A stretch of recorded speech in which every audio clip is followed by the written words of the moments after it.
Assalamualaikum warahmatullahi wabarakatuh. Perkenalkan, nama saya Fajrul Hamam. Di sini saya mau memberikan penjelasan tentang pengertian sistem operasi.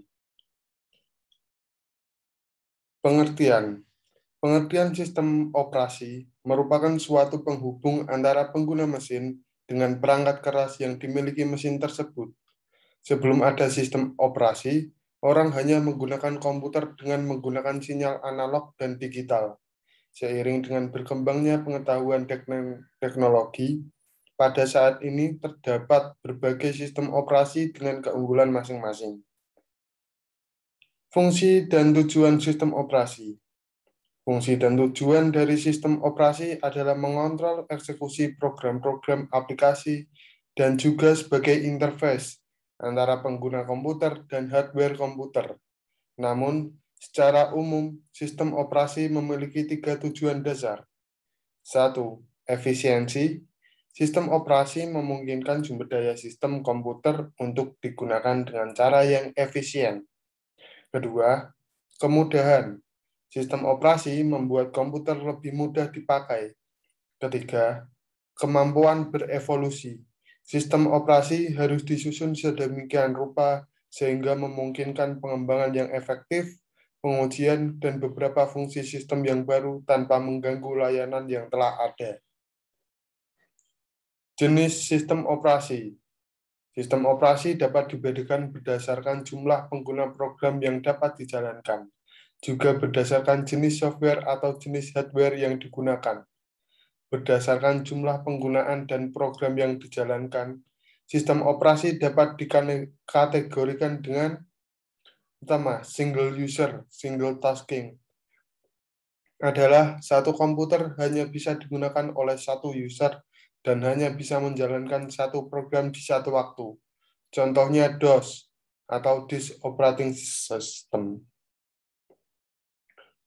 Ada lagi yaitu multi-user single tasking, yaitu satu komputer dapat digunakan oleh banyak user, namun tiap user hanya bisa menjalankan satu program atau aplikasi di satu waktu.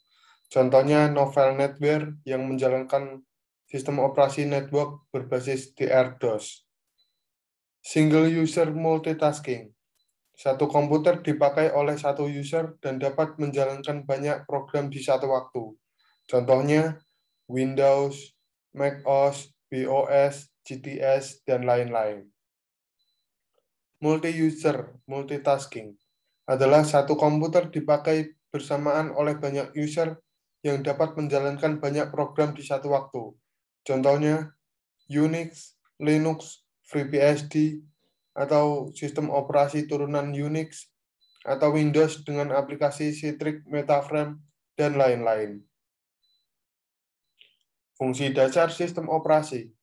Fungsi dasar sistem operasi ada beberapa, yaitu menjembatani hubungan antara hardware dan program aplikasi yang dijalankan user, mengatur dan mengawasi penggunaan perangkat keras oleh user dan berbagai program aplikasi atau resource allocator, sebagai program pengendali yang bertujuan untuk menghindari kekeliruan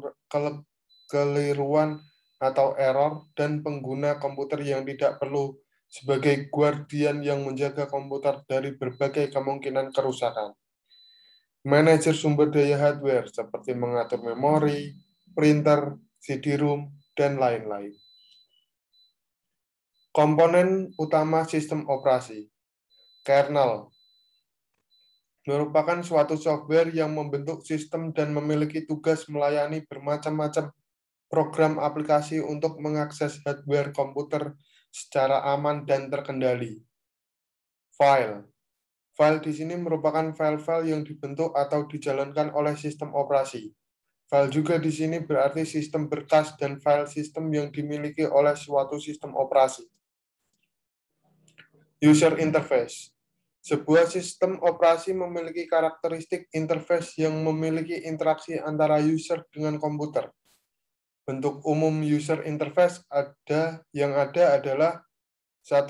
Command line interface atau command line interpreter atau disingkat CLI. Yang kedua Graphical User Interface, atau disingkat GUI. Kernel sistem operasi. Kernel adalah suatu perangkat lunak yang menjadi bagian utama dari sebuah sistem operasi.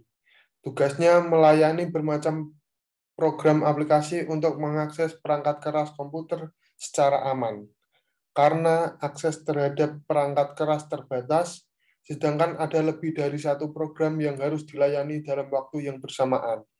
Maka kernel juga bertugas untuk mengatur kapan dan berapa lama suatu program dapat menggunakan satu bagian perangkat keras tersebut. Hal tersebut dinamakan sebagai multiplexing. Akses kepada perangkat keras secara langsung merupakan masalah yang kompleks. Oleh karena itu, kernel biasanya mengimplementasikan sekumpulan abstraksi hardware. Abstraksi-abstraksi tersebut merupakan sebuah cara untuk menyembunyikan kompleksitas dan memungkinkan akses kepada perangkat keras menjadi mudah dan seragam, sehingga abstraksi pada akhirnya memudahkan pekerjaan programmer. Ada 4 kategori kernel. 1. Monolithic kernel. Kernel yang menyediakan abstraksi perangkat keras yang kaya dan tangguh. 2. Microkernel. Kernel yang menyediakan hanya sekumpulan kecil abstraksi perangkat keras sederhana dan menggunakan aplikasi-aplikasi yang disebut sebagai server untuk menyediakan fungsi-fungsi lainnya. 3. Hybrid atau modifikasi dari microkernel. Kernel yang mirip microkernel, tetapi ia juga memasukkan beberapa kode tambahan di kernel agar ia menjadi lebih cepat. 4. Exokernel. Kernel yang tidak menyediakan sama sekali abstraksi hardware, tapi ia menyediakan sekumpulan pustaka yang menyediakan fungsi-fungsi akses ke perangkat keras secara langsung atau hampir-hampir langsung. Definisi sistem operasi. Definisi sistem operasi bisa beraneka ragam, bergantung pada perkembangan zaman dan teknologi. Tapi secara garis besar, sistem operasi dapat didefinisikan sebagai berikut. Sistem operasi adalah software yang mengontrol hardware jadi hanya berupa program biasa. Program yang menjadikan hardware lebih mudah untuk digunakan, kumpulan program yang mengatur kerja user sesuai keinginan user. Manajer sumber daya atau pengalokasian sumber daya komputer seperti mengatur memori, printer, dan lain-lain. Sebagai program pengendali, yaitu program yang digunakan untuk mengontrol program lainnya. Sebagai kernel, yaitu program yang terus-menerus running selama komputer dihidupkan. Sejarah perkembangan sistem operasi. Perkembangan sistem operasi sangat pesat sejak pertama kali komputer diciptakan sampai sekarang. Perkembangan dari sistem operasi dan arsitektur komputer saling mempengaruhi satu sama lain, terlebih dengan banyaknya kebutuhan manusia terhadap komputer. Sistem operasi standalone. Sistem operasi standalone merupakan sistem operasi lengkap yang bekerja pada komputer desktop, notebook, atau perangkat komputer bergerak.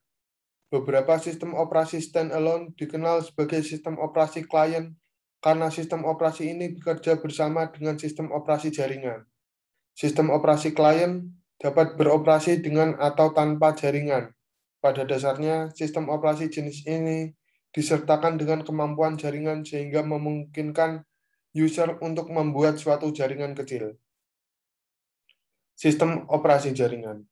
Sistem operasi merupakan sistem operasi yang dirancang khusus untuk mendukung jaringan. Pada umumnya, sistem operasi jaringan terdapat pada server sebuah jaringan komputer. Komputer-komputer klien bergantung pada server untuk mendapatkan sumber daya. Sistem operasi embedded. Sistem operasi ini biasanya berada pada komputer-komputer mini, PDA, smartphone. Sistem operasi ditempatkan pada chip ROM. Contoh-contohnya, Windows CE, Windows Mobile, Palm OS, Embedded Linux, Symbian OS. Sistem operasi Live CD. Sistem operasi Live CD adalah suatu yang dapat dijalankan dengan menggunakan CD-ROM atau tanpa menggunakan sistem operasi yang ada di hard disk. Pada dasarnya, sistem operasi Live CD dibuat dari sistem operasi standalone yang diminimalkan fungsi-fungsinya, sehingga bisa dijalankan melalui jaringan CD, DVD, dan USB. Sistem operasi tujuan khusus. Masih banyak sistem operasi yang dibuat untuk tujuan khusus, dari yang berskala kecil sampai sistem operasi yang bisa mengerjakan pekerjaan yang lebih besar. Terima kasih. Mungkin hanya itu yang bisa saya sampaikan di materi ini. Semoga bisa memberikan sedikit informasi tentang apa itu sistem operasi. Sekali lagi, terima kasih. Wabillahi taufiq wal hidayah. Wassalamualaikum warahmatullahi wabarakatuh.